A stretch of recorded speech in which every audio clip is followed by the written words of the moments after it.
Drama की starting में हम एक गाड़ी को देखते हैं जिसके अंदर से एक छोटी सी बच्ची निकलती है और उस बच्ची ने अपने हाथ में एक प्यारा सा टॉय पकड़ा हुआ होता है, पर वह बहुत ज़्यादा घबराई हुई होती है। और हम देखते हैं कि उसके सामने कई सारे लोग खड़े हुए हैं। ये जो लोग हैं वो जिंग फैमिली के लोग हैं और आज यहाँ पर ये जिंग फैमिली के हेड की किल्ड डॉटर को अडॉप्ट करने आए हैं, जो काउंसाइड से सिटी में मूव हुई है। और यहाँ पर हम देखते हैं कि ये सब उसी को देख रहे होते हैं और ये कुछ खास पसंद नहीं कर रहे होते हैं और कह रहे होते हैं कि इसके जैसी लड़कियां बस यही जानती हैं कि कैसे रिच फैमिली में जाकर उन लोगों को परेशान करना है। और ये भी इसलिए यहाँ पर आई है, इसलिए कुछ खास सीख नहीं रखा है। इसकी माँ ने जो इसे सिखाया है ये वही एग्जीक्यूट करेगी आकर। यहाँ पर हम देखते हैं कि इस फैमिली में एक छोटी सी बच्ची भी होती है जिसका नाम जैस्मिन होता है, जो कि कुछ खास दूसरी बच्ची को पसंद नहीं कर रही होती है जिसका नाम मून होता है। और वह बस उसे देखकर मुंह बना रही होती है और कह रही होती है कि ये कैसी लड़की मेरे घर में आ गई है, ये मेरे डैड से फेवर वगैरह लेगी और उन्हें अपना बना लेगी।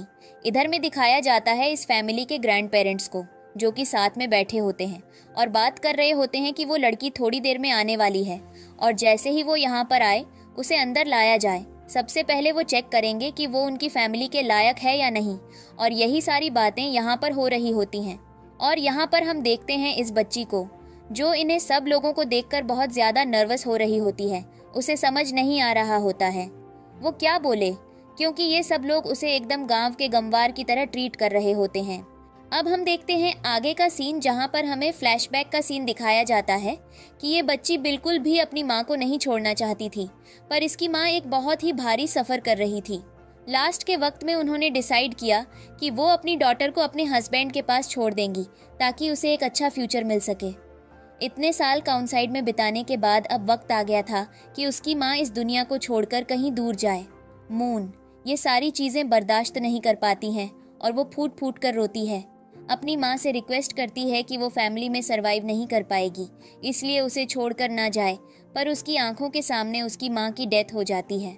अभी प्रेजेंट में मून अपने रियल फैमिली मेंबर्स के सामने खड़ी होती है और वो सब उसे गुस्से भरी नज़रों से देख रहे होते हैं।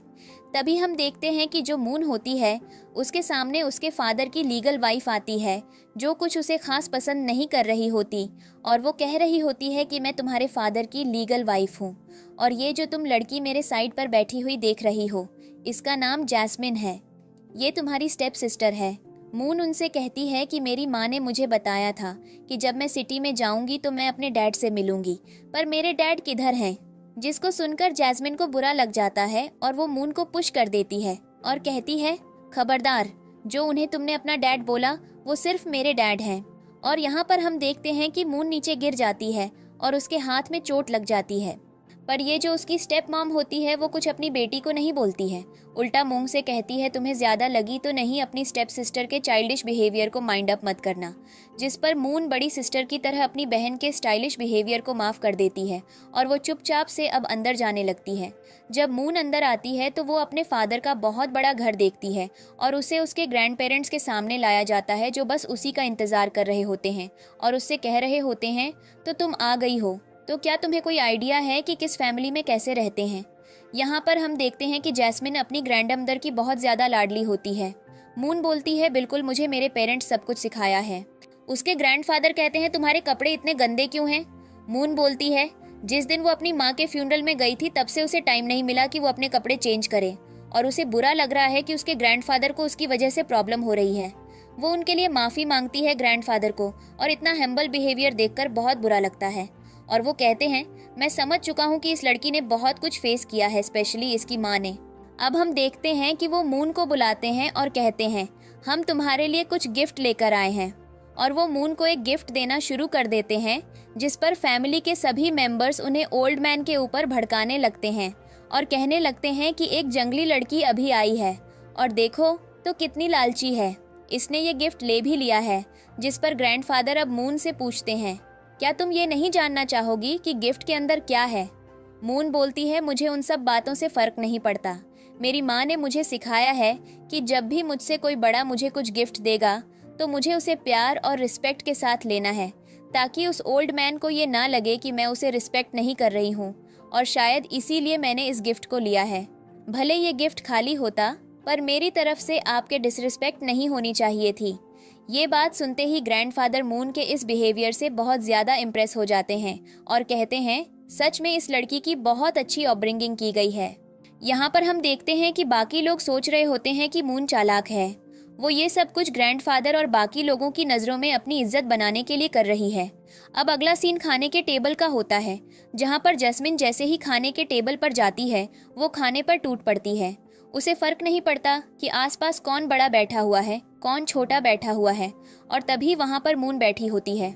ग्रैंडफादर मून से कहते हैं, तुम क्यों नहीं खा रही हो, तुम्हें ये खाना पसंद नहीं है क्या? मून बोलती है, ग्रैंडफादर, दरअसल मेरी माँ ने बोला है कि जब तक ओल्ड पीपल खाने को न खा लें तब तक मैं अपनी चॉपस्टिक आगे नहीं बढ़ा सकती हूँ। ये सुनते ही ग्रैंडफादर को उसके संस्कार बहुत बड़े लगते हैं और वो जैस्मिन के ऊपर भड़कने लगते हैं और कहते हैं, एक तुम्हारी स्टेप सिस्टर है जिसने अपनी सारी लाइफ काउंसाइड में निकाल दी। अब वो छोटी सी बच्ची इतनी ज़्यादा ओबीडियंट है जिसकी एक्सपेक्टेशन किसी को नहीं होगी। एक ये जैस्मिन है जिसको बिल्कुल भी अक्ल नहीं है, जो हमेशा दूसरों को डिसरिस्पेक्ट करती रहती है। ये सुनते ही मून की स्टेप मॉम को बुरा लगता है और वो कहती है, आज मैं इस जैस्मिन को मार डालूंगी। इसकी वजह से हमारे फैमिली के एल्डर पीपल को प्रॉब्लम हो रही है और वो जैस्मिन को बुरी तरीके से पीटने जा रही होती है।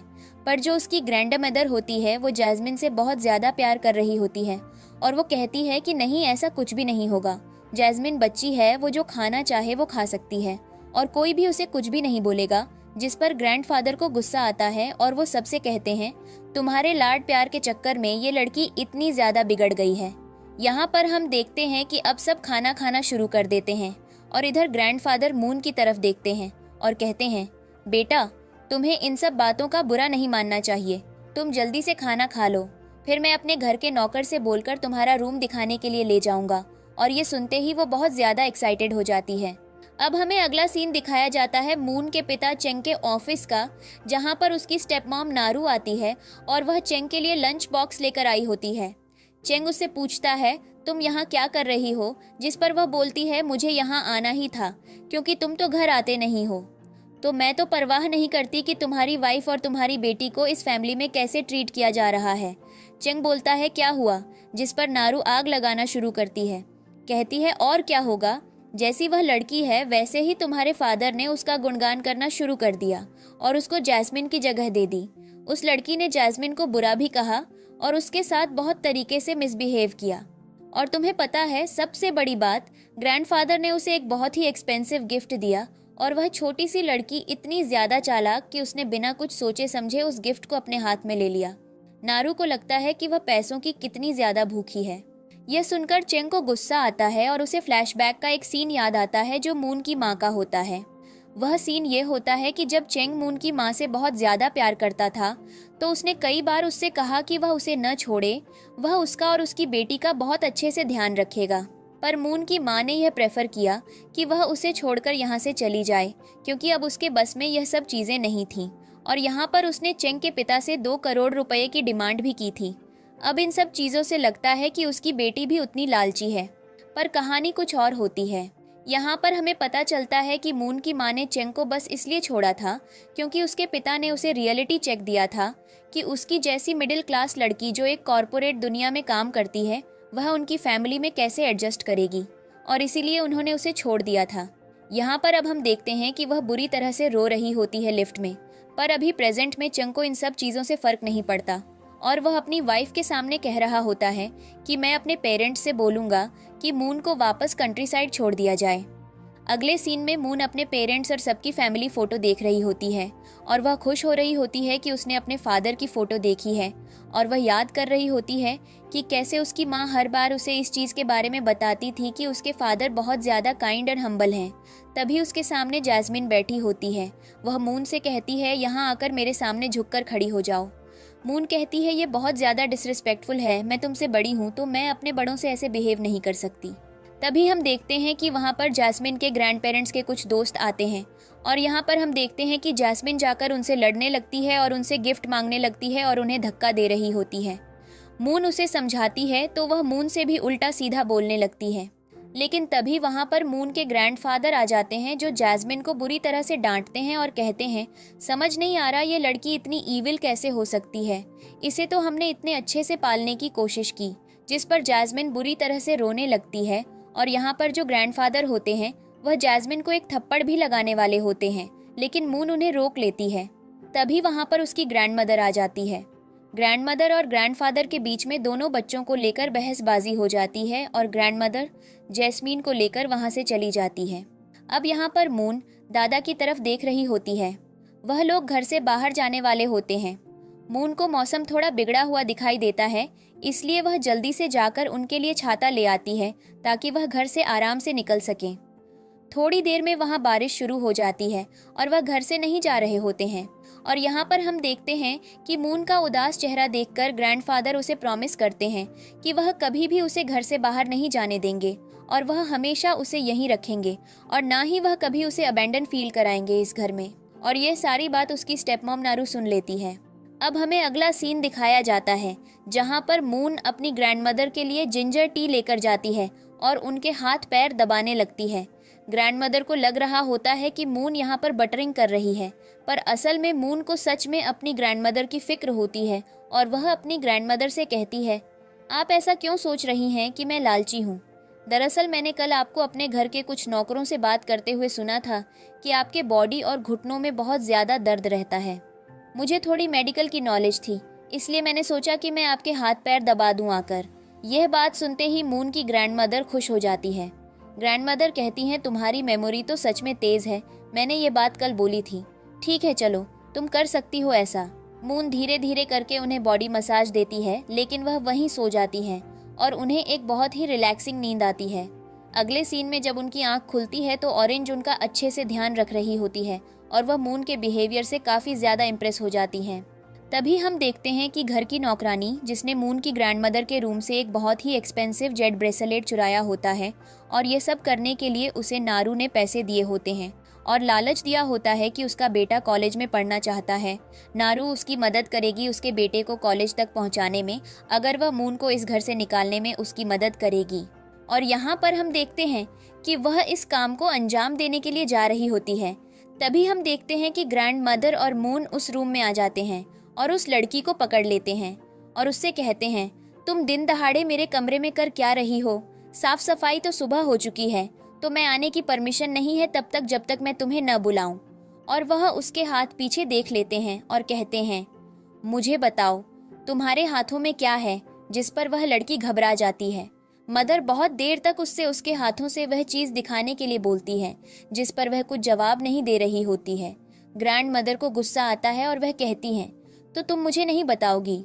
और हम देखते हैं कि वह ज़बरदस्ती उसका हाथ आगे खींचती हैं, तो उन्हें उसके हाथ में वह ब्रेसलेट दिख जाता है और ग्रैंड मदर उसके हाथ से वह ब्रेसलेट छीन लेती हैं और कहती हैं, तुम्हें जेल जाने का बिल्कुल भी डर नहीं है, मैं तुम्हें नहीं छोड़ूंगी, मैं तुम्हें जेल भेज कर रहूंगी।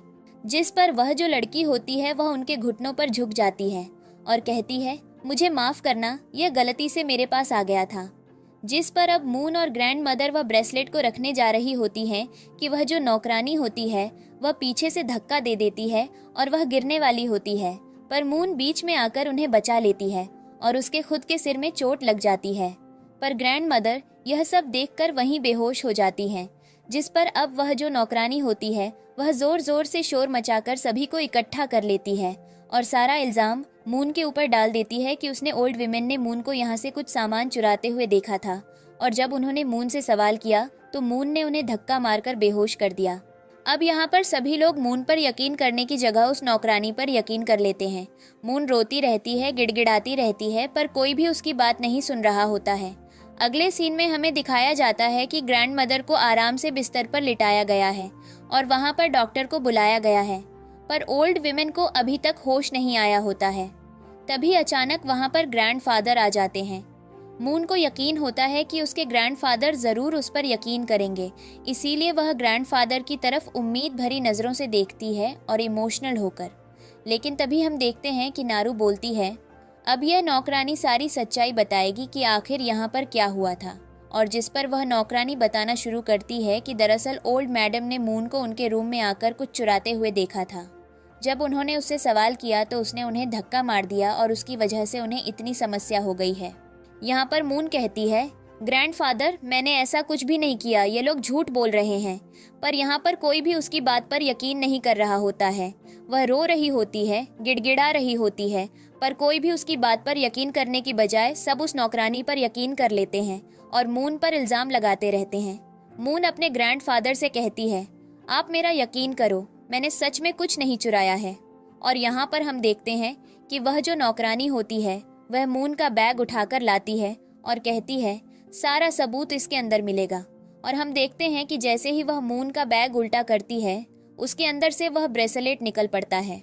अब मून को समझ नहीं आता वह क्या करे, क्योंकि वह तो यहाँ पर बुरी तरीके से फंस चुकी होती है, जबकि उसने कोई भी चोरी नहीं की होती है। और यहाँ पर अब सभी को नौकरानी पर 100% यकीन हो जाता है। और यहाँ पर हम देखते हैं कि वह जो ग्रैंडफादर होते हैं वह मून से कहते हैं, उम्मीद नहीं थी कि तुम यह सब करोगी। मैंने तुमसे प्रॉमिस किया था कि इस महीने में तुम्हें हर एक वह चीज़ दूंगा जो तुम्हें तुम्हारे काउंट साइड पर नहीं मिली है, लेकिन तुमने पैसों के लालच में इतना ज़्यादा आने की क्या ज़रूरत थी मून, जो तुमने मेरा विश्वास तोड़ा। और यहाँ पर मून कहती है, ग्रैंडफादर बस एक बार मेरा यकीन करके देखिए, मैंने यह सब कुछ भी नहीं किया है।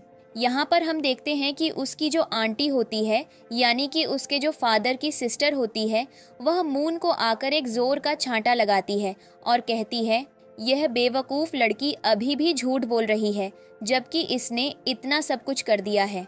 यहाँ पर नारू बीच में आ जाती है और कहती है, इस बच्ची पर हाथ मत उठाइए, हम इससे बात करेंगे, ये हमें प्यार से सब सच्चाई बता देगी। और यहाँ पर हम देखते हैं कि नारू और वह कहती है, बताओ ये सब कुछ तुमने किया है ना, तुम क्यों नहीं बता रही हो। पर मून कुछ नहीं बोल पा रही होती है, क्योंकि सबने उसके ऊपर इस चीज़ का इल्ज़ाम डाल दिया होता है। तभी वहाँ पर एंट्री होती है मून के फादर की, यानी कि चेंग की। मून ने हमेशा अपनी मदर के मुंह से अपने फादर के बारे में सब कुछ अच्छा ही अच्छा सुना होता है कि वह बहुत ही काइंड और हम्बल नेचर के हैं, और अभी प्रेजेंट में भी वह यही सब सुनकर चल रही होती है। और उसकी मॉम की ये सारी बातें उसके दिमाग में गूंज रही होती हैं। उसे पता होता है कि अब उसे क्या करना है।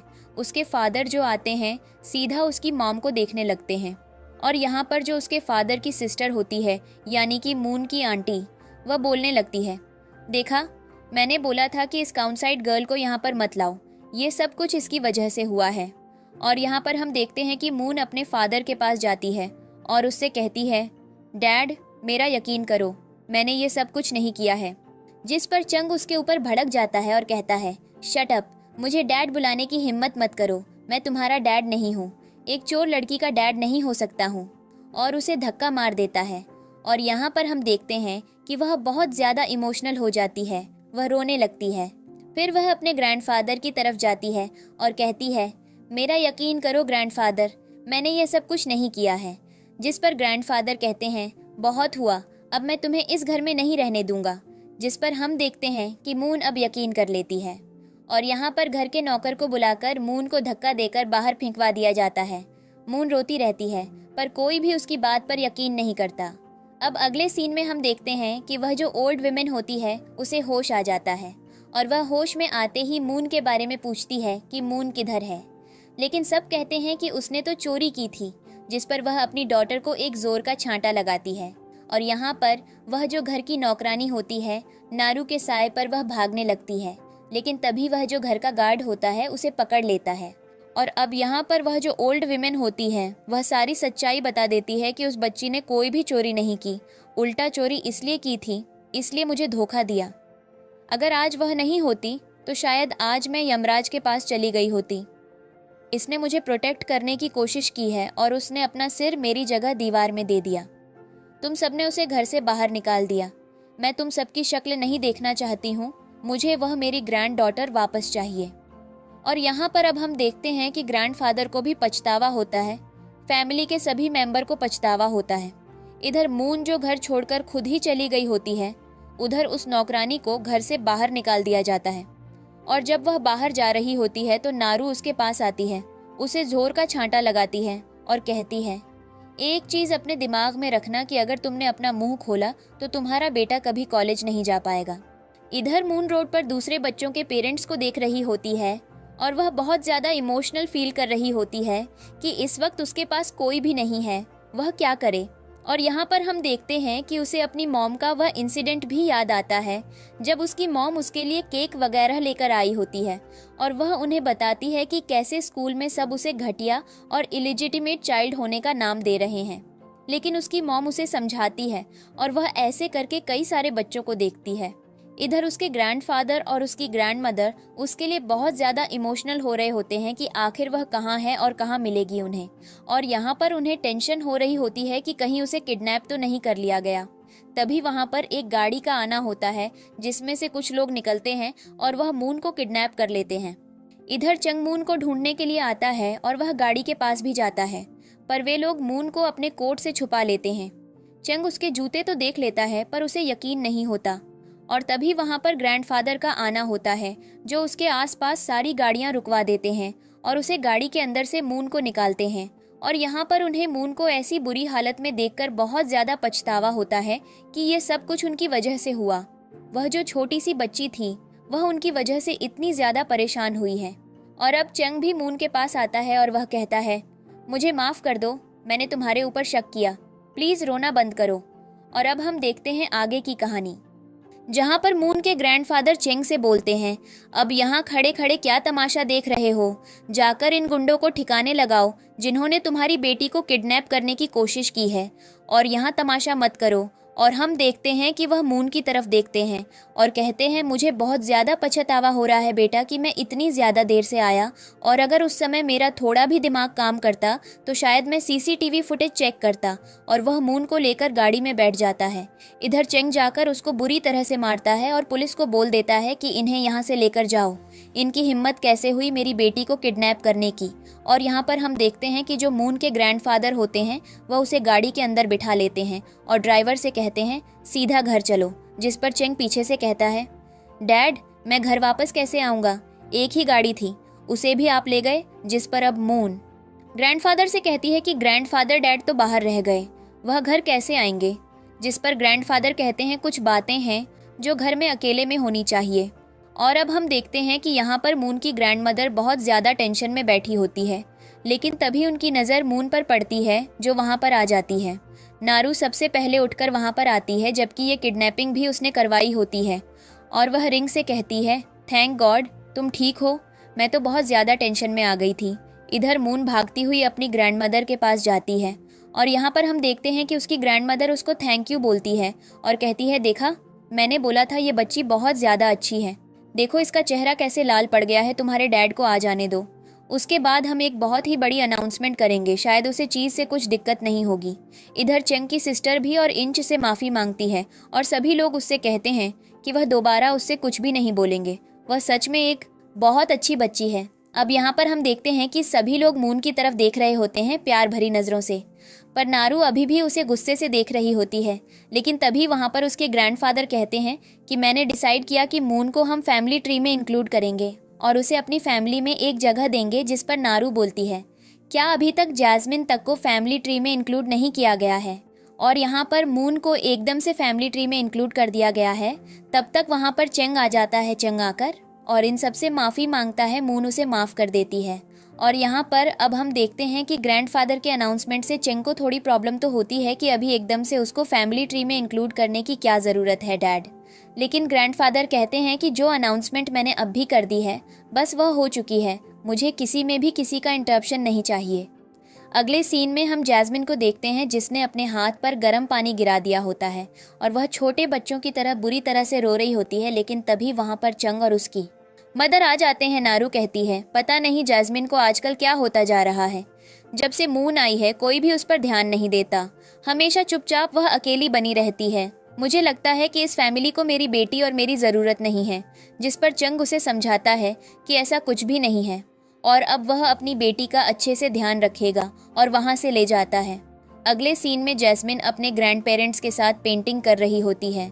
मून भी उससे रिक्वेस्ट करती है क्या वह साथ में पेंटिंग कर सकती है, पर वह मून के ऊपर भड़कने लगती है और कहने लगती है कि उसे मून का इंट्रोडक्शन नहीं चाहिए और वह बच्चों की तरह रोने लगती है। लेकिन तभी वहाँ पर चेंग और नारू जाते हैं जो ग्रैंड पेरेंट्स से लड़ने लगते हैं और कहने लगते हैं कि हमें लगता है कि आजकल आपका ज़्यादातर ध्यान मून के पास में रहता है जैस्मिन की तरफ, तो आप बिल्कुल फोकस ही नहीं हैं, आपको बिल्कुल भी आइडिया ही नहीं है कि वह किन सारी चीज़ों से सफ़र कर रही है। आप बस मून की तरफ फोकस रहते हैं। अब यहाँ पर ग्रैंड पेरेंट्स और जैस्मिन के पेरेंट्स के बीच में झगड़ा होने लगता है, जिस पर मून बीच में आती है और कहती है, ग्रैंडफादर, मुझे फैमिली ट्री में इंक्लूड नहीं होना है, मैं अभी सबसे दूर रहना चाहती हूँ। जिस पर अब वह यह सब कुछ सबकी खुशी के लिए करती है। और यहाँ पर नारू को खुशी होती है कि उसने यह चाल जीत ली है। अब हमें अगले सीन में दिखाया जाता है जहाँ पर मून और जैस्मिन एक प्ले रूम में होते हैं। जैस्मिन खेल रही होती है और तभी उसे अपने पेरेंट्स और ग्रैंड पेरेंट्स चाहिए होते हैं। मून बोलती है कि वह सब अपना कुछ ना कुछ काम कर रहे हैं, तो मेरे साथ खेल लो। मून जैस्मिन के साथ खेलती है। अब इनका बॉन्ड थोड़ा सुधरता हुआ दिखाई देता है और यह लोग इधर उधर भाग रहे होते हैं। तभी अचानक से जैस्मिन मून को उसके ग्रैंडफादर के एंटी कलेक्शन के रूम में ले जाती है। मून कहती है, ग्रैंडफादर ने बोला यहाँ पर आने की परमिशन नहीं है, अगर यह सामान टूट गया तो ना बहुत बुरा लगेगा। लेकिन जैस्मिन नहीं मानती और वह कहती है, और मुझे यह सब कुछ टच करने की परमिशन है। और वह एक ही चीज़ को टच करने लगती है। तभी उसे ऊपर एक ब्यूटीफुल पॉट रखा हुआ दिखाई देता है।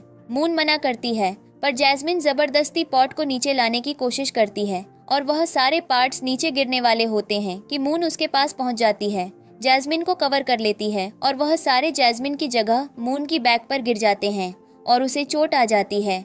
और शोर शराबा सुनकर फैमिली के सभी मेंबर्स आते हैं। यहाँ पर जैस्मिन का ध्यान दे रहे होते हैं कि कहीं उसे लगी तो नहीं। लेकिन मून यहाँ पर झूठ बोलती है कि जैस्मिन तो उसे मना कर रही थी इस रूम में आने के लिए, उसने जिद की थी और शायद इसीलिए अब वह पनिशमेंट लेने के लिए भी तैयार है। इधर ग्रैंडफादर बहुत ज़्यादा डिसअपॉइंट हो जाते हैं कि इन बच्चों की वजह से उनका इतने सालों का बनाया हुआ एंटी कलेक्शन खराब हो गया। अब अगले सीन में चेंग मून को बुरी तरह से पनिशमेंट दे रहा होता है और जैस्मिन चिल्ला रही होती है कि डैड, मेरी सिस्टर को मत मारो, उन्होंने कुछ भी नहीं किया। लेकिन चेंग कुछ भी बात नहीं सुनता और नारू जैस्मिन को उसके डैड के पास नहीं आने देती है और वहाँ पर ग्रैंडफादर से भी माफ़ी मांगती है। और अगले सीन में हम देखते हैं कि मून और जैस्मिन एक साथ रूम में बैठे होते हैं, जिसमें मून से पहली बार सॉरी बोलती है कि उसकी वजह से उसे इतनी ज़्यादा पनिशमेंट झेलने को मिली।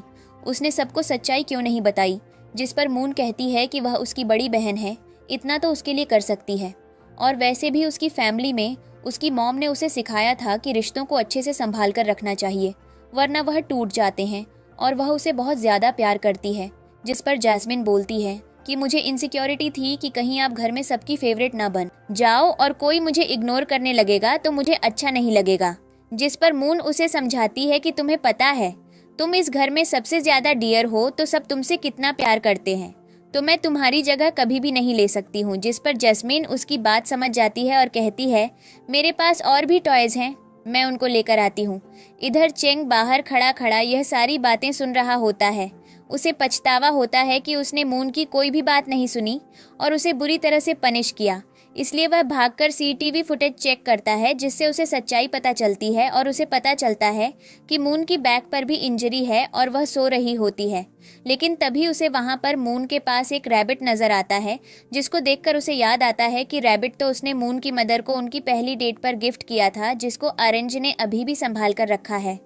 उसे गुस्सा तो आ रहा होता है कि उसकी मॉम कुछ पैसों के लिए उसे दूर छोड़कर चली गई थी और अब उसकी बेटी को यहाँ भेज दिया है। पर कहीं ना कहीं उसके अंदर का फादर उठ भी जाग रहा होता है और जैसे ही मून की आंख खुलती है वह बोलती है, डैड आप यहाँ क्या कर रहे हो? जिस पर उसके फादर बोलते हैं, तुमने मुझे सच क्यों नहीं बताया कि उस जगह पर तुम नहीं जैस्मिन थी? जिस पर मून कहती है, कोई बात नहीं डैड, वह छोटी है, अभी नासमझ है, उसकी जगह अगर पनिशमेंट मैंने ले ली तो कुछ भी नहीं होता। जिस पर उसके डैड उसकी चोट पर दवाई लगाते हैं और मून के लिए ये बहुत ही खुशी वाला मोमेंट होता है। अगले सीन में हम देखते हैं कि चेंग को एक बहुत बड़ी पार्टी के लिए जाना होता है, जहां पर फैमिली में सभी लोग डिस्कस कर रहे होते हैं, जिस पर चेंग मून को भी उसके साथ चलने की परमिशन देता है और मून खुश हो जाती है। और अब हम अगला सीन गाड़ी के अंदर का देखते हैं, जहां पर मून और जैस्मिन खेल रहे होते हैं। जैस्मिन उसके डैड को परेशान कर रही होती है, जिस पर मून बहुत अच्छे से जैस्मिन को हैंडल करती है और ये दोनों गाड़ी के अंदर आराम से सो जाते हैं। लेकिन मून जब होटल में पहुंचती है तो उसे अजीब तरह का लगने लगता है, उसे वॉमिट जैसा आने लगता है, जिस पर चेंग ये चीज़ नोटिस कर लेता है और वह मून से पूछता है क्या उसे कार सिकनेस है, उसने ये बताया क्यों नहीं? जिस पर मून बोलती है कि डैड आप काम कर रहे थे, मैं आपको प्रॉब्लम नहीं क्रिएट करना चाहती थी। जिस पर यह सब बातें सुनकर चंग को बहुत ही अच्छा फील होता है कि उसकी गर्लफ्रेंड ने उसकी बेटी को बहुत अच्छी अपब्रिंगिंग दी है, और वह दोनों बेटियों को गले से लगाता है और कहता है चलो मैं तुम्हें अंदर तक ले चलता हूँ। और हम देखते हैं कि वह जैस्मिन और मून को अंदर तक ले चलता है। अब यहाँ पर अगला सीन दिखाया जाता है कि नारू डिसाइड करती है कि वह मून को इस साल में नहीं जीतने देगी और न वह उसे चंग के करीब जाने देगी, जिस पर वह कुछ ना कुछ गंदी हरकतें तो ज़रूर करेगी। अब हमें पार्टी के अंदर का सीन दिखाया जाता है जहाँ पर चंग अपनी दोनों बेटियों को लेकर आता है और वह उनसे कहता है कि आप डैड को कुछ यहाँ पर बहुत ही इंपॉर्टेंट बिजनेस मीटिंग के बारे में डिस्कस करना है। तुम लोग इधर उधर खेलो जाकर, पर किसी भी सामान को हाथ मत लगाना। यहाँ पर हम देखते हैं कि चंग अपने बिजनेसमैन लोगों से मिलने के लिए चला जाता है और वह मून और जैस्मिन को साथ में छोड़ देता है ताकि ये थोड़ी देर टाइम स्पेंड कर सके। इधर नारू अपने प्लान को एग्जीक्यूट करने के काम में लग जाती है ताकि वह इन्हें फंसा सके। यहाँ पर हम देखते हैं कि अब नारू दोनों बच्चों को संभाल रही होती है, तभी वहाँ पर कोई आता है और उससे पूछता है कि ये दोनों तुम्हारी बेटियां हैं, जिस पर वह जैस्मिन का इंट्रोडक्शन तो उसे अच्छे से करवाती है, पर मून के बारे में बोलती है कि वह कंट्री साइड से आई हुई है। मून को यह चीज़ बुरी लगती है लेकिन वह कुछ नहीं बोलती।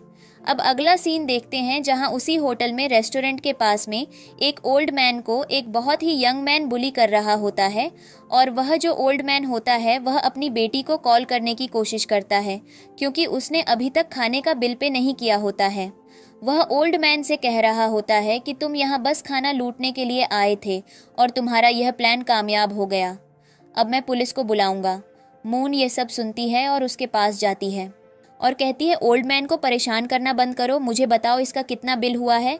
जिस पर मून बिल देने के लिए तैयार हो जाती है, लेकिन वह जो आदमी होता है मून से कहता है इतने कम पैसों में कुछ भी नहीं होगा। और यहाँ पर हम देखते हैं कि मून उस यंग मैन से कहती है ठीक है, कितने पैसे चाहिए तुम्हें, और वह अपने गले से अपने परिवार का पेंडेंट निकालकर उस आदमी को दे देती है और वह आदमी उसको लेकर चला जाता है। और मून इस ओल्ड मैन से कहती है कोई बात नहीं, अंदर पार्टी चल रही है, शायद हो सकता है कि आपकी डॉटर ने अपना फ़ोन कहीं रख दिया हो, आपको टेंशन लेने की ज़रूरत नहीं है। और यहाँ पर अब हम अगला सीन देखते हैं जहाँ पर मून खेल रही होती है। तभी वहाँ पर नारू उसके पास आती है, उसे पानी देती है और बोलती है कि बेटा तुम्हारे फादर थोड़े से बीमार पड़ गए, उन्हें जाकर पानी दिया, और वह उसे रेस्टरूम का पता बता देती है। मून रूम की तरफ जाती है, पर वह तो गिफ्ट एरिया होता है जहाँ पर सारा सामान रखना होता है और इनको वहाँ पर कोई नहीं दिखाई देता, इसीलिए वह वहाँ से चली आती है। अभी हम देखते हैं कि वह भागती हुई चंग के पास आती है। मून चंग को पानी देने की कोशिश करती है, पर नारू बोलती है कि अब तुम्हारे डैड की तबीयत ठीक है तो हमें टेंशन लेने की ज़रूरत नहीं है, जिस पर वह उसके हाथ से पानी की बोतल ले लेती है।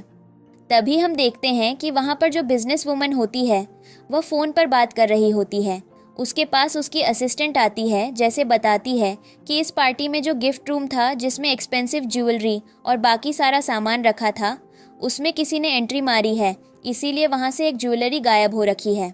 अब यहाँ पर हम देखते हैं कि सभी लोग हैरान होते हैं कि अचानक से कैसे हो सकता है ऐसा, लेकिन तभी वहाँ पर एक आदमी आता है। वह बोलता है कि मैंने उस रूम के अंदर एक छोटी सी बच्ची को जाते हुए देखा था, और तभी वह मून की तरफ इशारा करता है और कहता है यही उस रूम में गई थी। और यहाँ पर अब चंग उसकी तरफ भड़कने लगता है, लेकिन पहले वह सबके सामने अपनी डॉटर के लिए स्टैंड लेता है कि आपको गलतफहमी हुई है, मेरी डॉटर चोरी नहीं कर सकती है। जिस पर नारू भी बोलती है हाँ, भले वह गांव से आई हो, पर उसके अंदर चोरी नाम की चीज़ नहीं है, आपको कुछ मिसअंडरस्टैंडिंग हुई होगी। और यहाँ पर हम देखते हैं कि मून भी रोने लगती है, लेकिन तभी बोलो कहते हैं इस लड़की का बैग लेकर आओ। और यहाँ पर अब मून का बैग लाया जाता है, जिसको जैसे ही खोला जाता है उसके अंदर से वह एक्सपेंसिव नेकलेस निकलता है। और यहाँ पर सबको कंफर्म हो जाता है कि ये जो चोरी है ना, वह मून ने की है। मून कहती है कि उसे सामान के बारे में कुछ भी नहीं पता नहीं किसने उसे फंसा दिया। आप सभी लोग मून के ऊपर ब्लेम डालने लगते हैं और चंग से कह रहे होते हैं कि अपनी डॉटर से कहो कि वह हमारे घुटनों में झुक जाए, लेकिन मून को नहीं पता होता है कि वह क्या करे, क्योंकि यह सब कुछ उसने नहीं किया और वह बराबर लड़ती रहती है कि वह इनोसेंट है, उसने कुछ भी नहीं किया। और यहाँ पर हम देखते हैं कि सभी लोग बस मून को पनिशमेंट दिलाने के चक्कर में होते हैं। लेकिन तभी वहाँ पर वह ओल्ड मैन आ जाता है और वह कहता है, तमाशा करना बंद करो। तुम्हें सच में लगता है कि ये छोटी सी बच्ची इतने एक्सपेंसिव नेकलेस को चुराएगी जिसके पास खुद इतने सारे पैसे हैं। और यहाँ पर हम देखते हैं कि वह उस बिजनेस वुमन का फादर होता है, जिस पर अब वह मून के पास आकर कहता है और बोलता है, बेटा गलती हो गई, ग्रैंडफादर थोड़ी लेट आए हैं, पर तुम्हें टेंशन लेने की ज़रूरत नहीं है, मैं यहाँ आ गया हूँ। वह अपनी डॉटर के ऊपर भड़कते हैं और कहते हैं, तुम्हें शर्म आनी चाहिए। जब मैं रेस्टोरेंट में था मैंने तुम्हें कितने कॉल किए कि जल्दी से फ़ोन उठा लो। तुम्हारे चक्कर में उसने मुझे पुलिस के हवाले कर दिया होता अगर यह बेटी वहाँ पर ना आती। और वह मून का दिया हुआ एक्सपेंसिव पेंडेंट उसे वापस करते हैं और कहते हैं, इसकी कीमत आज के ज़माने में 5 मिलियन है और ये एक छोटा सा नेकलेस क्यों चुराएगी। जिस पर उन्हें एहसास होता है कि वह गलती कर रहे हैं। और यहाँ पर हम देखते हैं कि वह जो लेडी होती है वह अरेंज को नेकलेस गिफ्ट करने लगती है, पर मून साफ साफ मना कर देती है कि उसे यह नहीं चाहिए। और यहाँ पर सब ठीक हो जाता है और वह चेंग से बोलती है कि वह चेंग की कंपनी के साथ अपना लाइफ टाइम कॉन्ट्रैक्ट साइन करने के लिए तैयार है, जिस पर चेंग खुश हो जाता है। और यहाँ पर नारू की चाल एक बार फिर फीकी पड़ जाती है और मून यहाँ पर जीत जाती है। अगले सीन में चेंग और मून एक साथ पर मोमबत्ती जला रहे होते हैं और वह कह रहे होते हैं कि मैं खुश हूँ कि तुम मेरी डॉटर हो।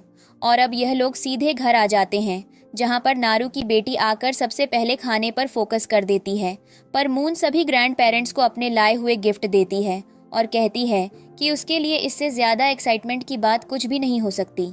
और अब हम देखते हैं कि वह सभी को हक करती है। इन्हें सबको याद आता है कि मून का बर्थडे भी आने वाला है और वह मून से कहते हैं कि उसे क्या गिफ्ट चाहिए, जिस पर मून कहती है कि वह अपनी मदर के पास उसी गांव में वापस जाना चाहती है जहां पर उसे इतने सालों तक पाल पोस कर बड़ा किया गया हो। और यहाँ पर हम देखते हैं कि तो सभी शांत हो जाते हैं, पर मून के बर्थडे की वजह से चेंग को उसके साथ जाने की परमिशन देते हैं और कहते हैं कोई भी किसी भी नौकरानी के साथ मून को अकेला नहीं भेजेगा। चेंग खुद उसकी सेफ्टी के लिए जाएगा और एक बार लास्ट टाइम उसकी मदर से मिलकर आएगा।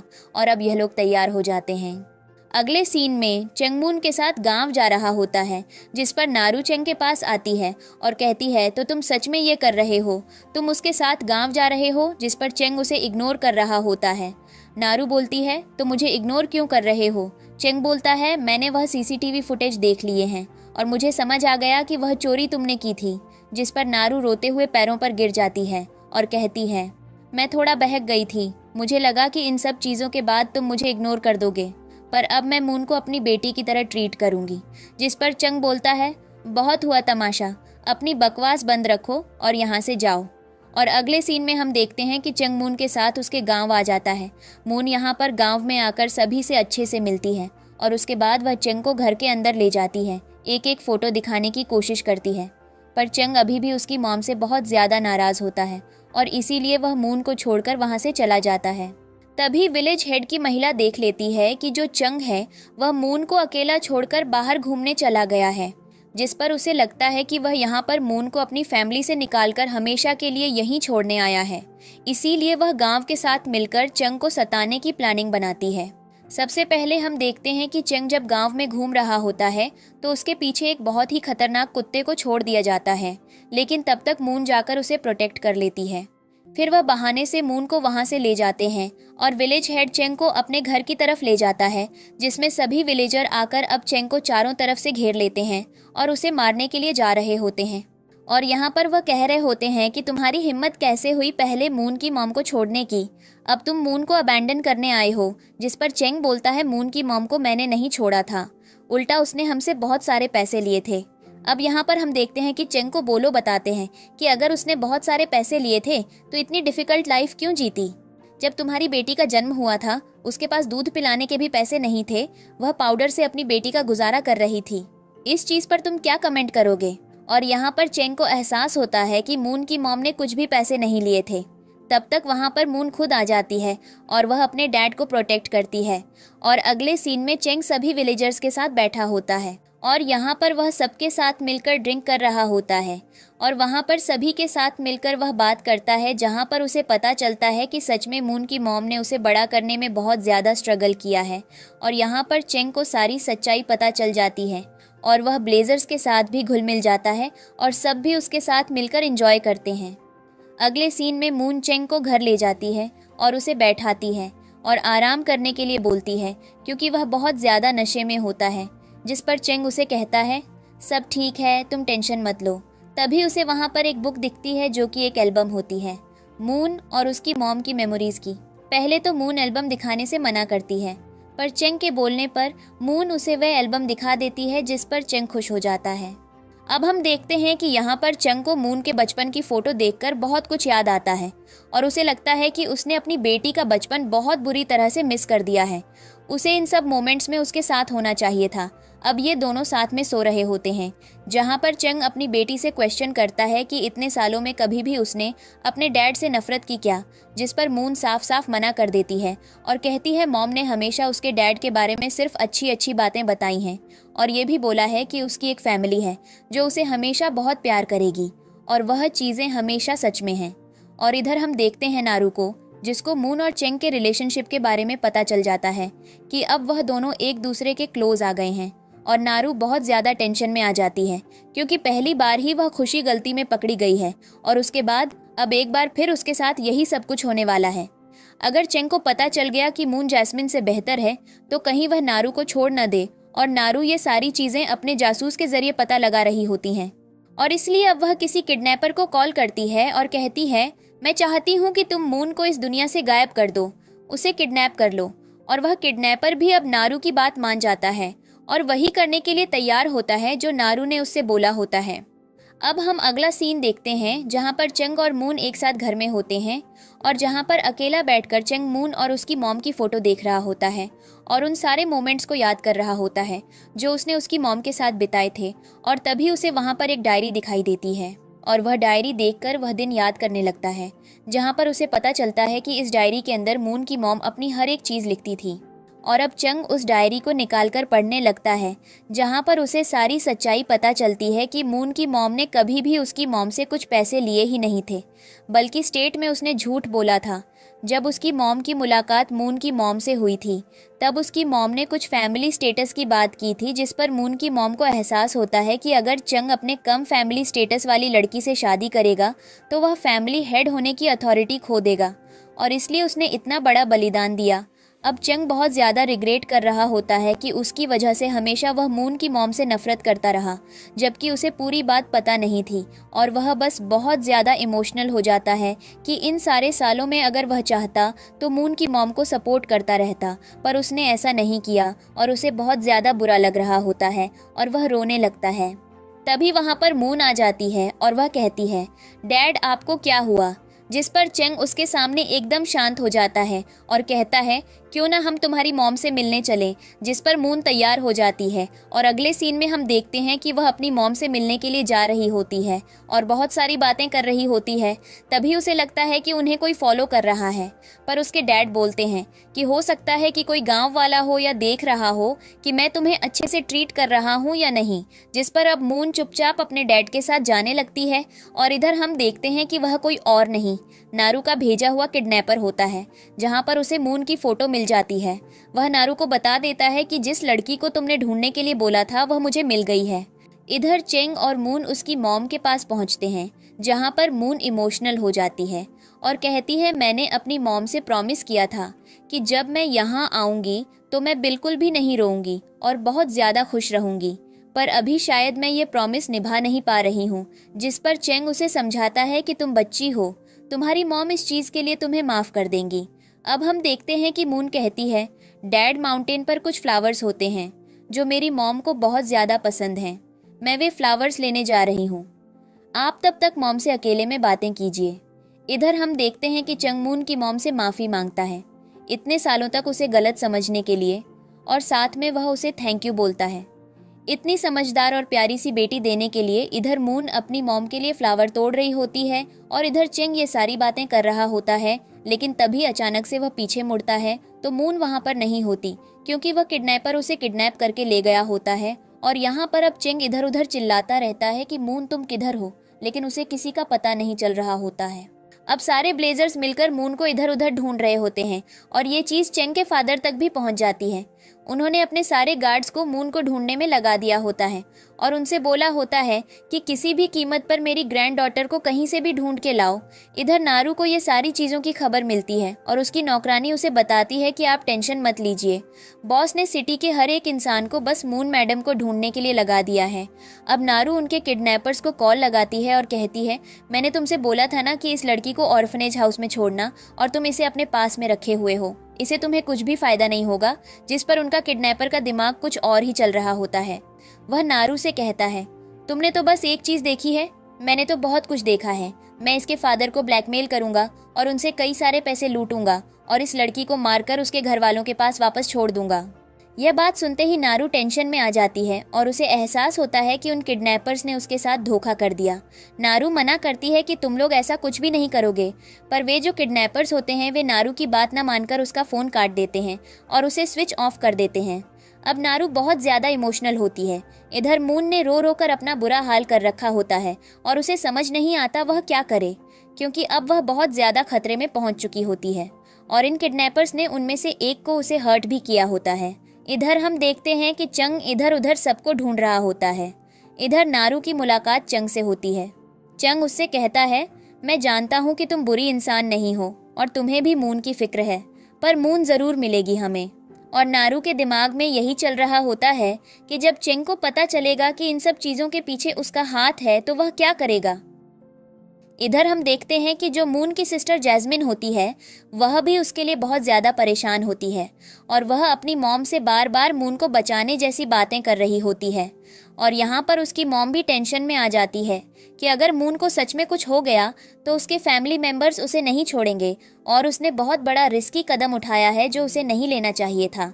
और अब हम देखते हैं कि नारू बहुत ज़्यादा फ्रस्ट्रेटेड होती है क्योंकि उसे कुछ भी सॉल्यूशन नहीं मिल रहा होता है और वह दिमागी तौर पर पागल हो रही होती है। और उसे यहाँ पर मून के कई सारे एफर्ट्स के बारे में पता चल, जैसे कि जैस्मिन का होमवर्क करवाना, बाकी सारी चीज़ें मेंटेन करना, जो कि सिर्फ ही वे इसीलिए करती थी ताकि नारू चैन की सांस ले सके और जैस्मिन अपनी माँ को कम परेशान करे। और अब यहाँ पर नारू और ज़्यादा रिग्रेट कर रही होती है और अबू बहुत ज़्यादा इमोशनल हो जाती है।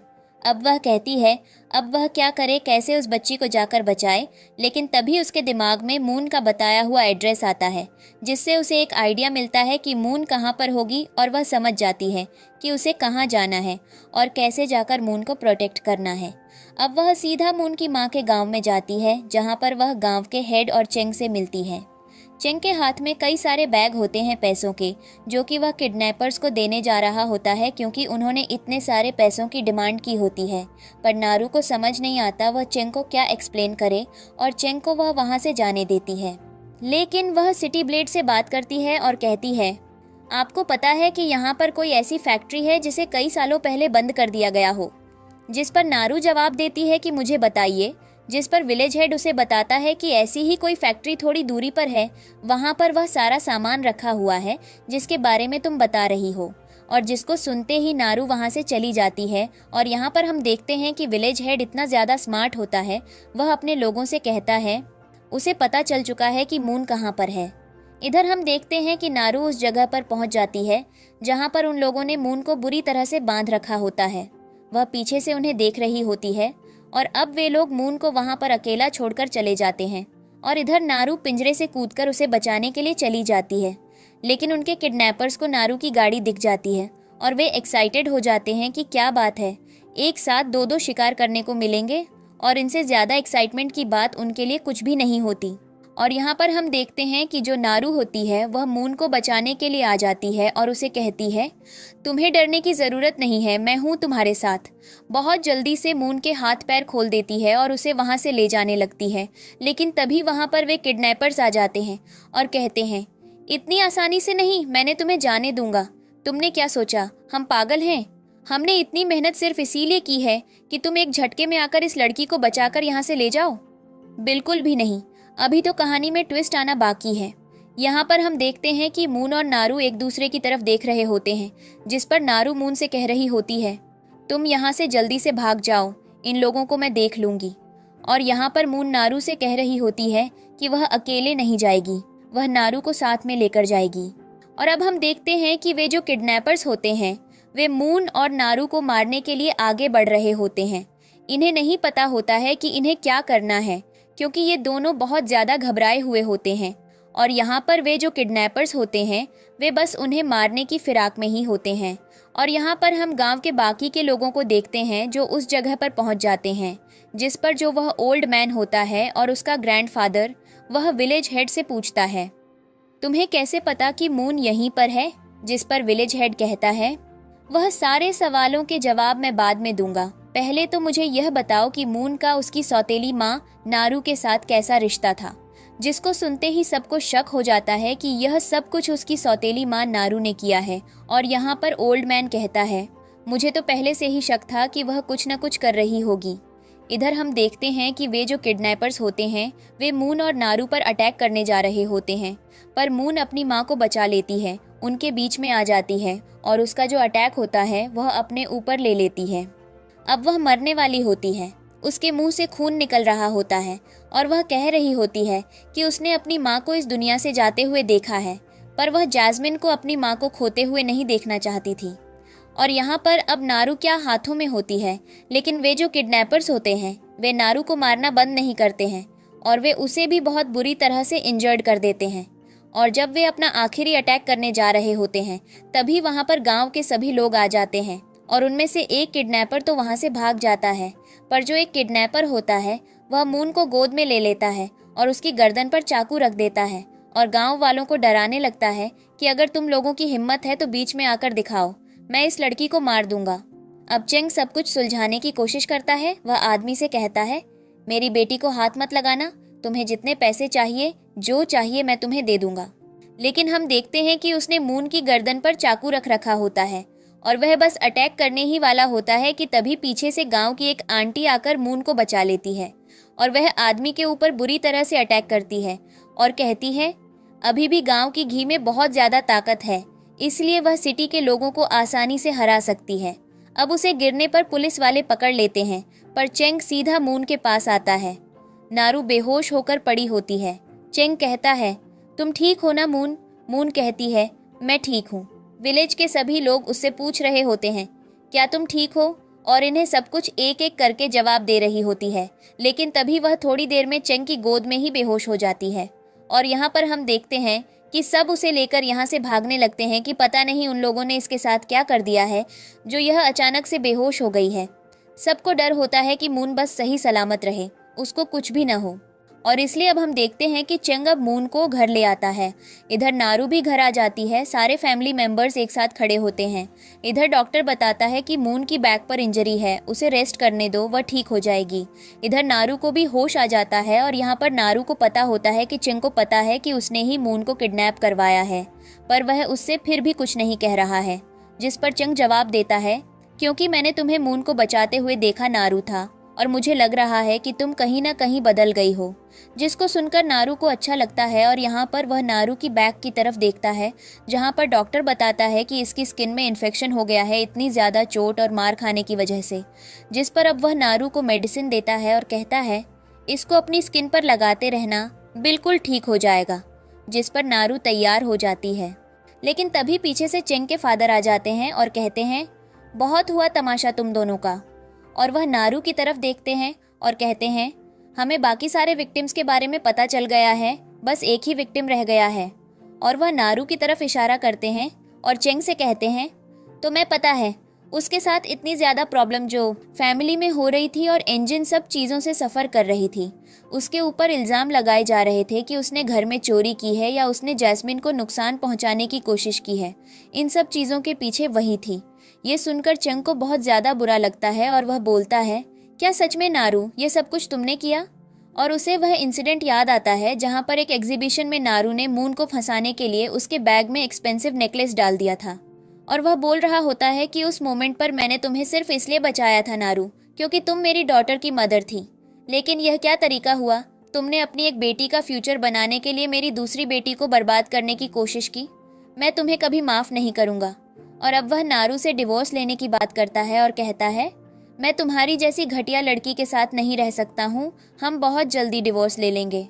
अब यहाँ पर हम देखते हैं कि चंग इतना बोलकर वहाँ से चला जाता है। और अब जो ओल्ड मैन होता है वह नारू से कहता है, तुम्हें इन सब चीज़ों की पनिशमेंट ज़रूर मिलेगी ताकि यह घटिया हरकतें तुम दोबारा ना कर सको।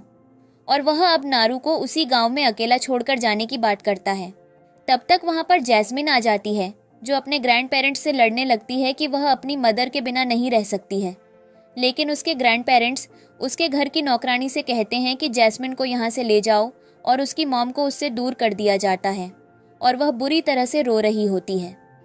मून ये सारा शोर शराबा सुनकर बाहर आती है, जहाँ पर उसकी ग्रैंड मदर उसे कहती है, बेटा तुम्हें अंदर चलकर रेस्ट करना चाहिए, यहाँ पर सब कुछ ठीक हो जाएगा। और इनजस्टिस को जैस्मिन के पास से दूर होता हुआ देखकर अपनी मॉम की डेथ का इंसिडेंट याद करती है कि कैसे उसकी मॉम की डेथ वाले दिन सभी लोग उसे उसकी मदर की डेड बॉडी से अलग कर रहे थे, और ये उसके लिए बहुत ज़्यादा हार्ट ब्रेकिंग था। मून फिर जैस्मिन के पास जाती है और उससे कहती है, तुम्हें रोने की ज़रूरत नहीं है, टेंशन मत लो। जब मैं वापस सिटी आऊँगी तो तुम्हारी मॉम को ज़रूर लेकर आऊँगी, मैं उन्हें तुमसे कभी अलग नहीं होने दूंगी। और वह जैस्मिन को शांत कराकर वापस से सिटी में भेज देती है। इधर हम देखते हैं चेंग को, जो मून को होश में आता हुआ देखकर उसके पास आता है, और यहाँ पर हम देखते हैं कि मून से बोलती है कि जैस्मिन को आंटी के पास छोड़ दिया जाए, उसे अलग न किया जाए। जिस पर चेंग बोलता है, बेटा तुम्हारी आंटी ने कुछ बहुत ज़्यादा गलत किया है, जिसके बारे में तुम्हारे ग्रैंडफादर को पता चल गया है। ये डिसीजन उनका है कि उसे इसी प्लेस में रखा जाए, क्योंकि वह नहीं चाहते कि अब हमारी फैमिली में दोबारा ऐसी कोई प्रॉब्लम आए। उनके डिसीजन को मैं निगलेक्ट नहीं कर सकता हूँ, तुम भी ये चीज़ अंडरस्टैंड करो। जिस पर मून तैयार हो जाती है और कहती है, मुझे पता है कि नारू आंटी ने कुछ भी गलत नहीं किया है और उन्होंने मुझे बचाने की कोशिश की है। मैं उन्हें सिटी में अकेला छोड़कर नहीं जाऊंगी। पर चेंग के कन्विंस करने पर वह रेडी हो जाती है। अगले सीन में चेंग और मून नारू से मिलने जाते हैं, जो बेहोश होती है, और डॉक्टर यहाँ पर चेंग को उसकी चोट पर दवाई लगाने के लिए बोलता है।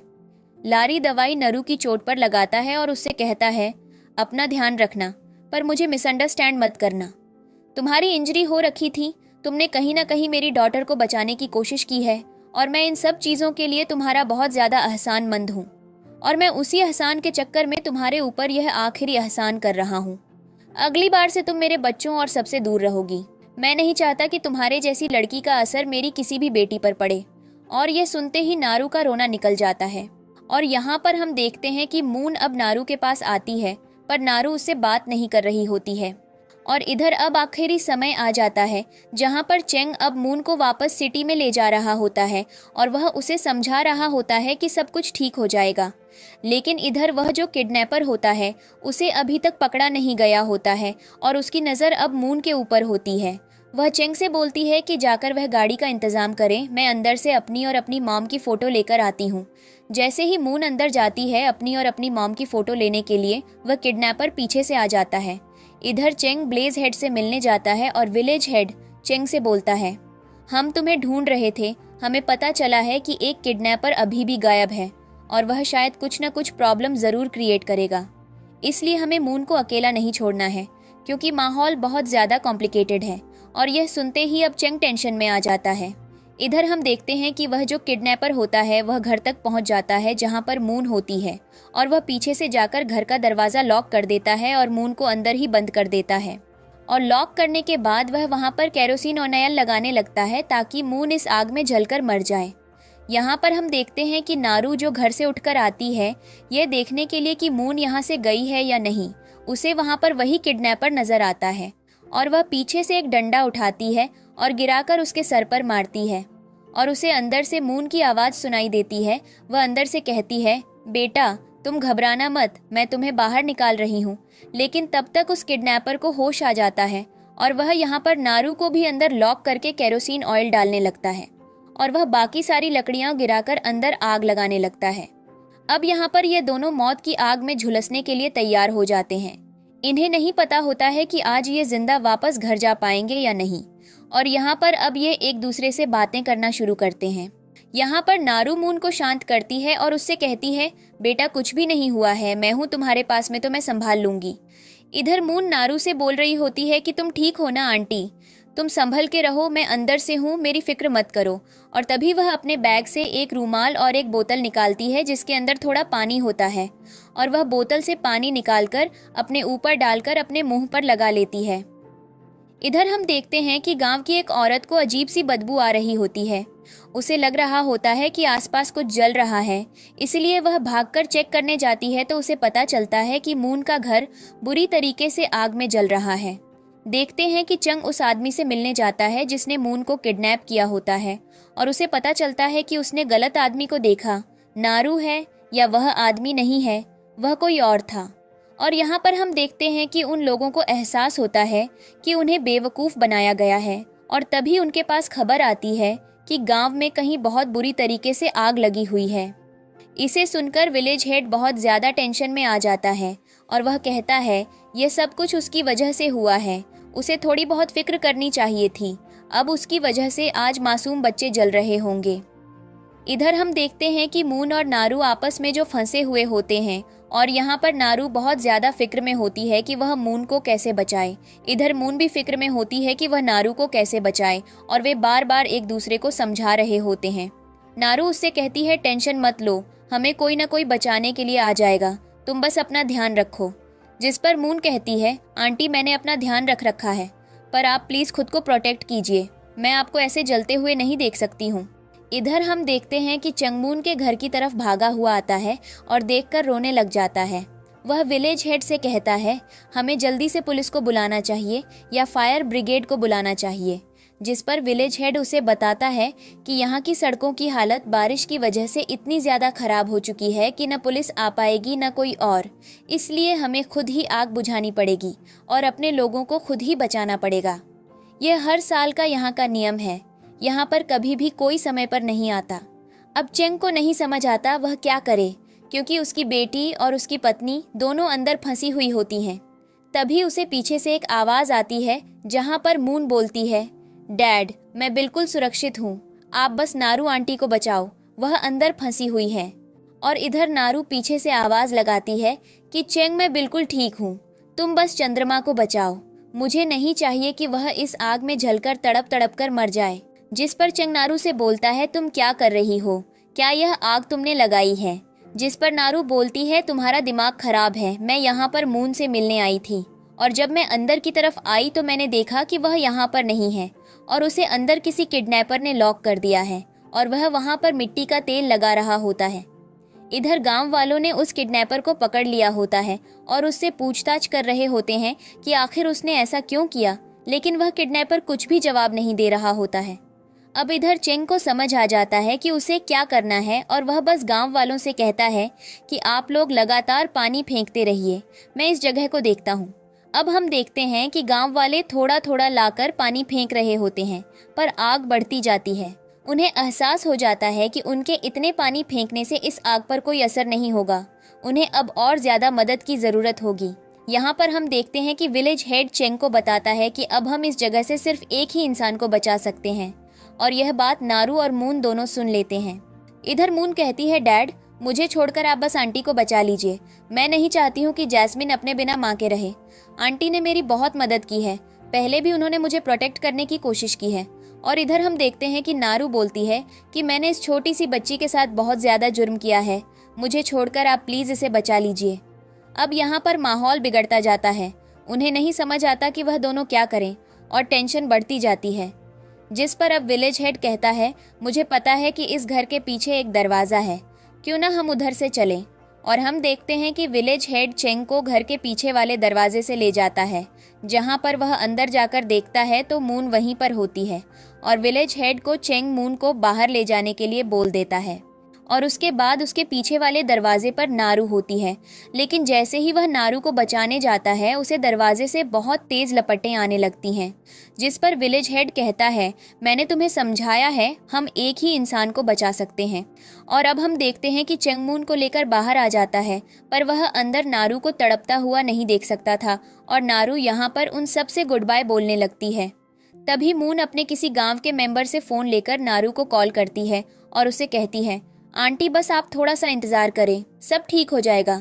और यहाँ पर हमें पता चलता है कि नारू के पास फ़ोन था और ये एक नंबर की बेवकूफ़ थी, ये चाहती तो इस फ़ोन कॉल से किसी को भी मदद के लिए बुला सकती थी और तब से ये आग में खड़ी खड़ी मून के साथ तमाशा कर रही है। अब हम देखते हैं कि यहाँ पर ये अपना मेलोड्रामा शुरू करती है। ये मून से कहती है कि ये सब उसकी सज़ा है। जो कुछ भी उसने मून के साथ किया है, उसे इतना ज़्यादा बुरा भला कहा है, तो भगवान ने उसे सज़ा दी है और यह सब वह डिज़र्व करती है। मून से ये भी कहती है कि वह अपनी सिस्टर के साथ बहुत अच्छे से रहे। वह ऊपर से उसकी माँ के साथ उन दोनों को साथ में बड़ा होता हुआ देखेगी। लेकिन मून कहाँ हार मानने वालों में से थी। वह कहती है, आंटी, मैं आपको कुछ नहीं होने दूंगी। और वह रोना शुरू कर देती है क्योंकि उसके पास अब कोई समाधान नहीं होता। लेकिन तभी अचानक से कुदरत का करिश्मा हो जाता है और ऊपर से बरसात हो जाती है और बारिश की वजह से पूरी आग बुझ जाती है।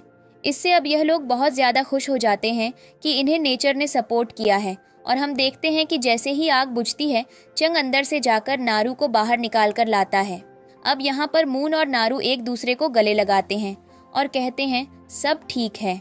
और अब मून बोलती है, ये सब कुछ मेरी माँ ने किया है क्योंकि वह नहीं चाहती थी कि मैं यहाँ से आपके बिना जाऊँ।